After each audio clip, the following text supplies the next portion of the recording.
We're going to take a look at an example of a problem that initially seems rather complicated and like something that we might even need to use calculus for, and certainly we could. But it turns out that if we are clever and use what we know about symmetry and how objects combine to create systems, we can actually deal with this problem without needing to do anything super duper fancy and just having algebra. So what we're going to imagine we have a plate, but there's a hole cut in it. So we have a metal plate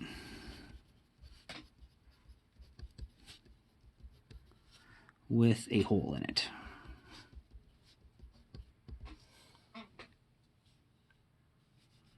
And this problem is actually one of the examples that is in your textbook. I know a lot of people just sort of skim through the examples anyways, and they don't do a great job of showing and explaining the work. And so I'm going to do it again here because I think it's just a really powerful example.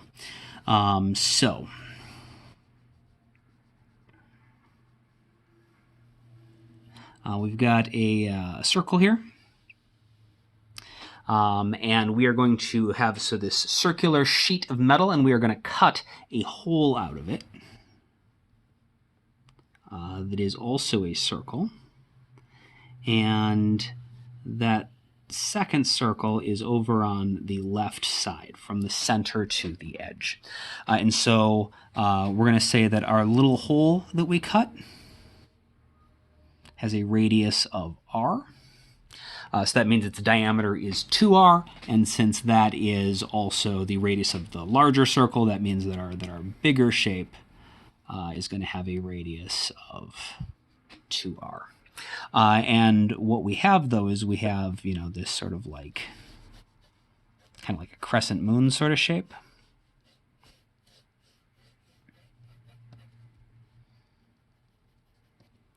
And we want to know where is the center of mass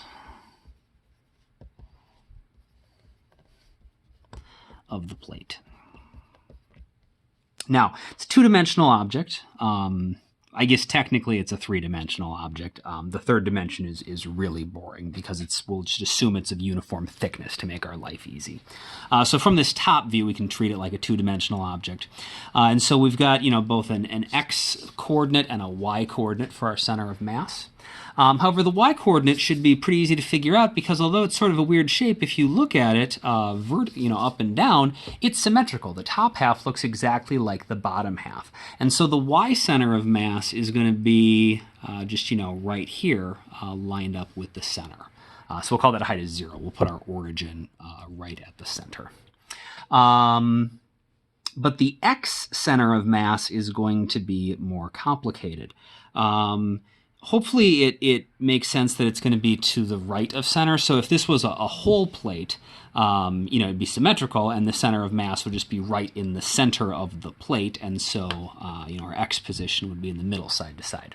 But we have a hole cut out, and so there's more mass on the right side than the left side, and so the center of mass is going to be somewhere further over to the right. But the question is, where is that? So where's the center of mass? And specifically, the x center of mass is the one that is complicated to figure out. But if we asked you for the full center of mass, you would just tack on the exact point would be, you got to do all the math to find the x position, and then vertically, the y center of mass is just going to be on the midline here.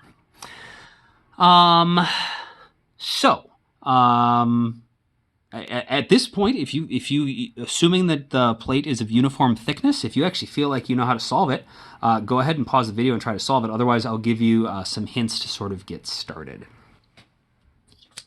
So, the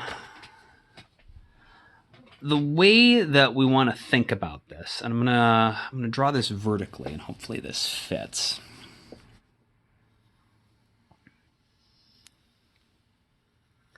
We can think of this sort of like a system where if we had our original plate and then we added to that, this piece that we cut out, if we added that back in, so if we have like this little plug for the hole, If we were to add those together, what we would get, is just a full, complete plate. Granted, with like a little cut line, but it would still be solid metal. And so we've got a plate. That's what we're dealing with. We've got what I'm going to call the plug. And this bottom one, since this is just like a full solid disc, we'll just call this the disc. And if this was our system, so if we combined this piece plus this piece together, they would make a system. We know the center of mass of a system is equal to, m1 x1 plus m2x. So if there's just two pieces like this, the mass of the first piece plus the center of mass times the center of mass of the first piece, the mass of the first piece times the position of the center of mass of the first piece, plus the mass of the second piece times the position of the center of mass of the second piece, divided by the total mass of the system, which is just going to be, m1 plus m2. And so, we could call it the total mass as well. And so we could use, or your capital M for that.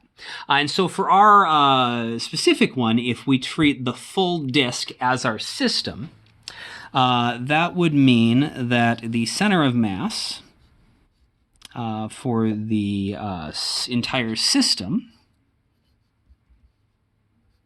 which is the disk, would be equal to the mass of the plate times the position of the center of mass of the plate, plus the mass of the plug times the x position of the center of mass of the plug, divided by the mass of the plate plus the plug, which is, of course, just the mass of the complete disk. And the thing we are looking for is this. So although the equation's not actually solved for what we want, the thing that we want is this.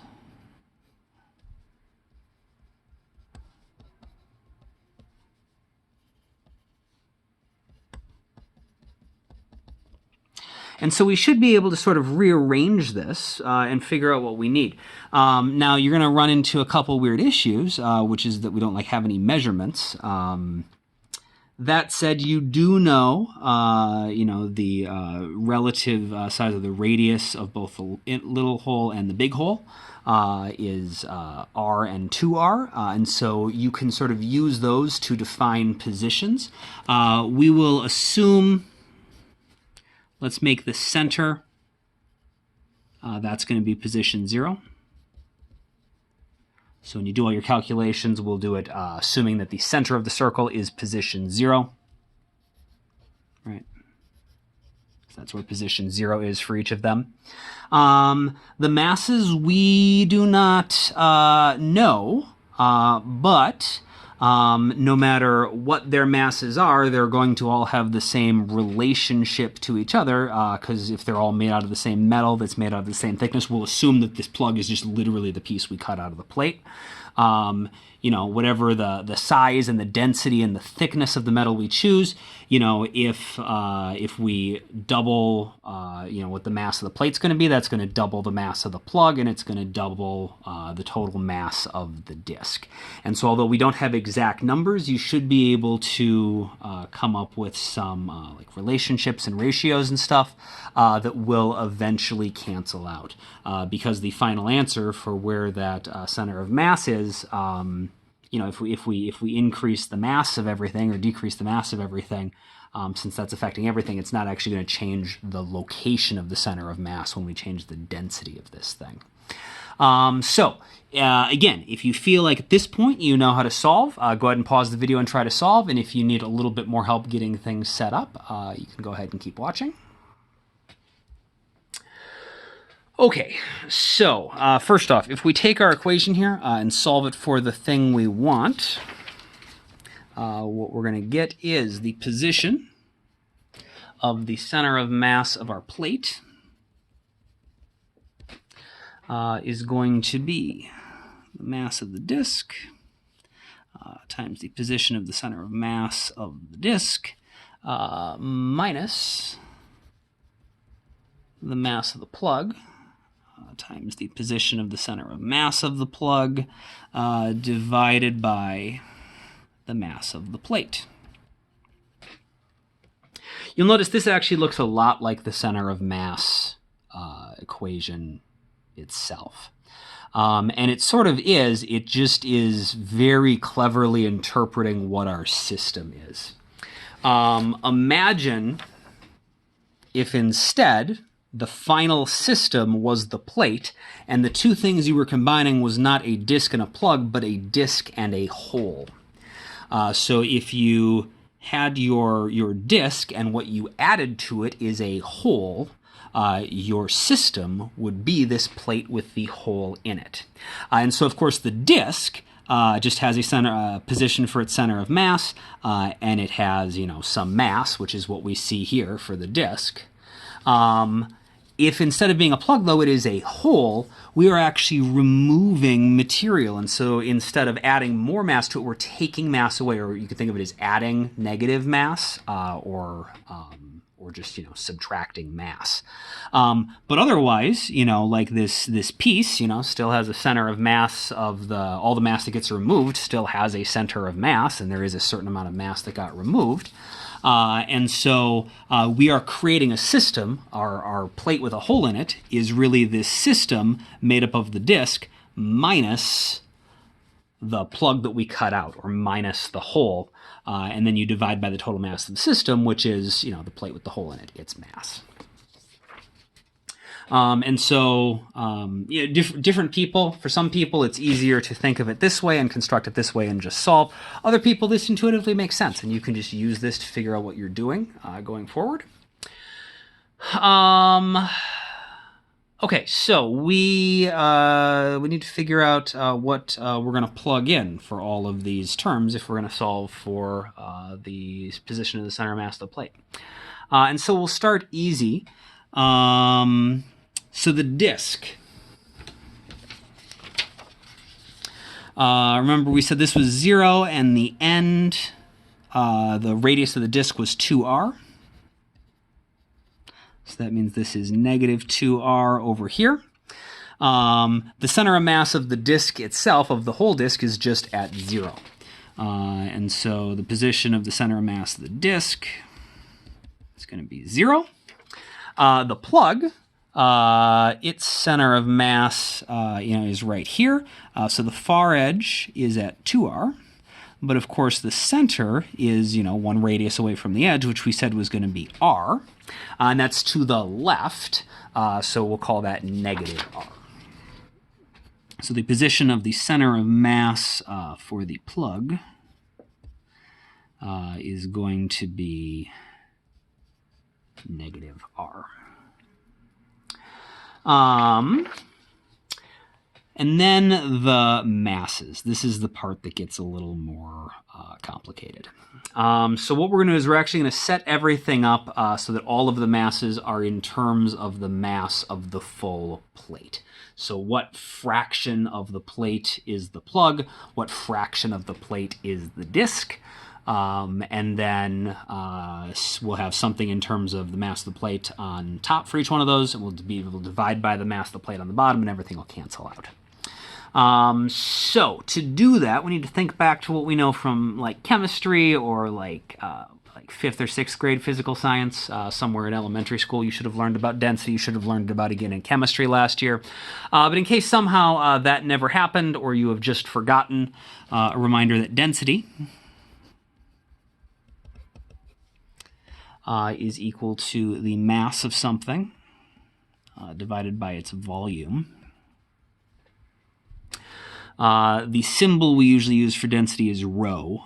So it's a Greek letter. It looks sort of like a P, but it's not. It's a rho. It's a single loop. There's no little like tail sticking out the top. equals the mass divided by the volume is sort of the general equation we use for that. And if you want to find the volume of something like this, of your metal plate or your plug or your disc or whatever, that's going to be equal to the surface area times the vertical thickness. So we can also, so we could say the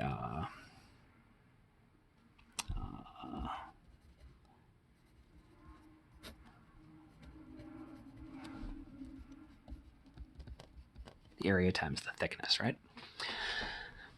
Okay, so, yeah, area times the thickness. That should give us the volume for our particular thing.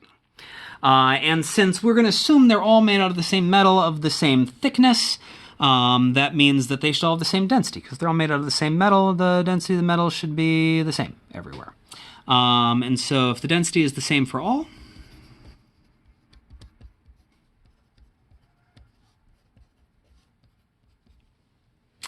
that means that the mass of the full disk divided by the area of the disk times the thickness has to be equal to the mass of the plug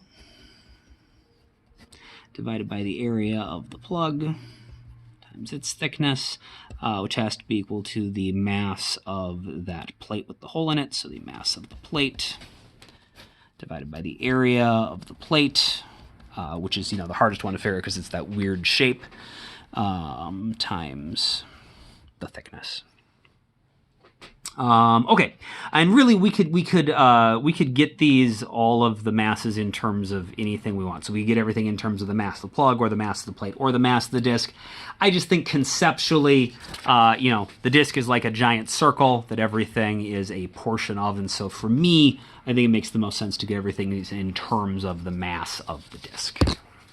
Now, depending on how comfortable you are with geometry, the relationship here might be really intuitive. And if it is, that's great, but here's how we could figure it out if it is not.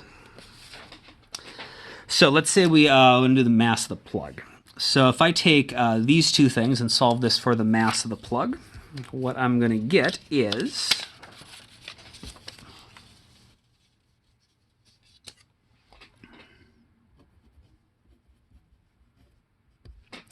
the mass of the plug is going to be equal to one thing I'm going to do up here, I'll just do it here so we don't have to deal with it later. We got the same thickness on all of these, and so it just cancels out of all three terms. Okay. So the mass of the plug is going to be the mass of the full disk divided by the area of the disk times the area of the plug.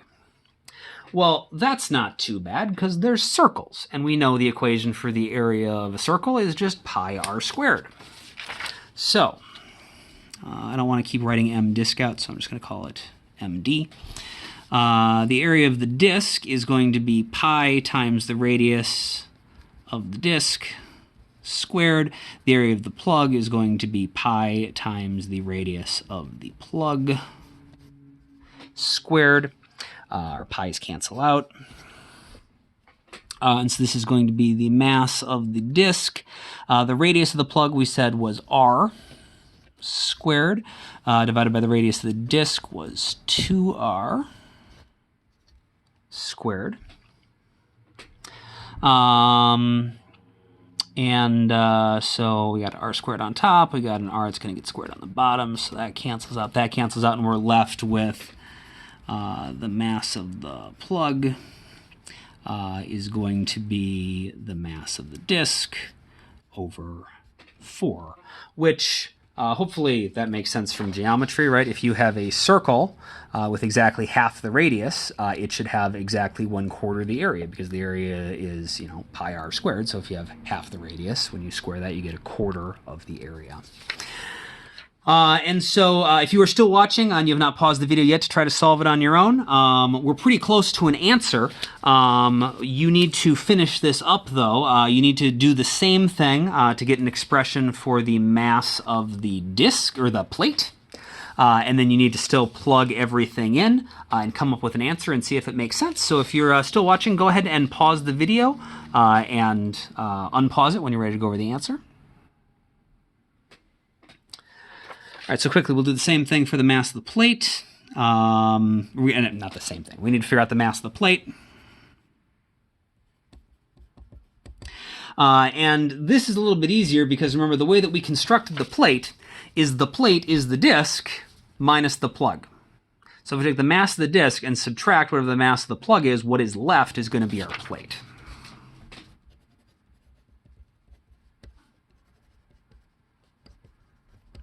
So we said the mass of the disk was going to be md. The mass of the plug was md over 4. So that's going to be 3/4 the mass of the disk, which makes sense because when we add the plate and the plug together, we got to get the full disk. And so 1/4 of the mass of the disk plus 3/4 of the mass of the disk adds up to be the mass of the disk. So we now have everything that we need. We got our equation. We got our positions for our centers of mass, and we got some expressions we can use for our masses for our disk and our plug. And so we'll put everything together. And what we get is, I'll maybe rewrite this expression just so it's a little easier to follow.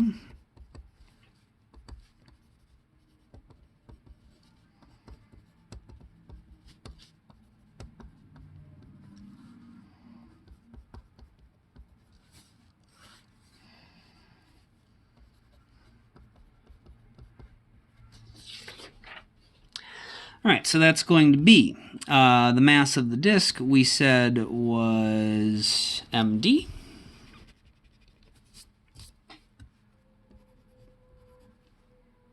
The position for the center of the mass of the disk we said was 0 for that full complete disk. The mass of the plug was md over 4. Times the position of the plug, the position of the center mass of the plug was at -r. We divide that by the mass of the plate, which was 3/4 the mass of the disk. So of course our first term becomes 0, negative is going to become positive. md over 4 divided by 3md over 4. And so to divide fractions, we multiply by the reciprocal. So that's going to be md over 4 times 4 over 3md. As expected, the mass cancels out because it shouldn't matter what metal we make it out of. It's still going to work. If we change the mass of the disk, the center of mass is still going to be in the same spot as long as the whole thing is uniform. Our 4's cancel out as well. I've lost something. There's an r here. So md times, this is going to be, I apologize, md times r over 4. So this should be mdr. The 4's cancel out, the md's cancel out, and we're left with r over 3. Remember, we are measuring that from the center of the plate. And so, where'd my picture go?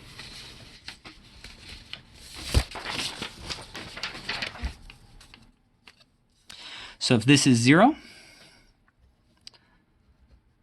this is r, this is 2r, -r, -2r. What we got was positive r over 3, or positive 1/3 r. And so what that is saying is that the center of mass should be along that line, side to side. And then vertically, we said the center of mass should be running down the middle. And so our center of mass has to be right there. And that is consistent with what we predicted. We said it shouldn't just be right in the center. It should be shifted off a little bit to the right because we got more mass on the right side than the left side. And sure enough, our center of mass is shifted over to the right just a little bit.